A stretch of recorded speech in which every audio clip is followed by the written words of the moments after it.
When you sharecropping, they're supposed to 50, it's 50-50. But what it is, they're gonna always have you in debt. And they kept you in debt because they did the book work.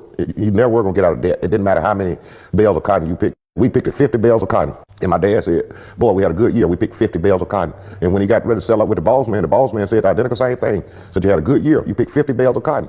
You almost broke even. You owe me $200. And my mom would just start crying. Said, we're never gonna get out of debt. We're never gonna get out of debt. And they would let him come home and wallet in that for 2 or 3 days, that didn't make any money. It's Christmas time, you didn't have anything for your kids. And the boss man would come to the house a couple of days after you almost broke even. And he would say, if you want to borrow some money, you can go up to the commissary and we'll lend you some money. If you didn't get anything from his store, you're going to still owe him. He's going to make your light bill high. He's going to do something that make you owe him.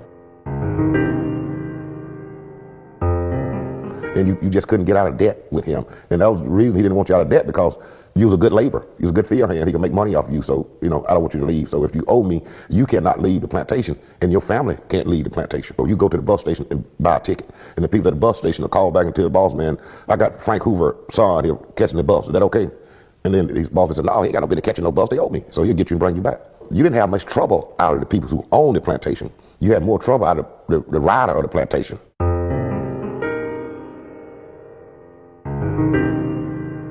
I mean, we didn't say no because you couldn't say it to the boss man. It wasn't even in our vocabulary. Whatever the boss man say, you had to say, yes, sir. You could get a year in jail. You could get hung for just walking down the street doing daylight hours, because if you was black, you had to be in somebody's cotton field working.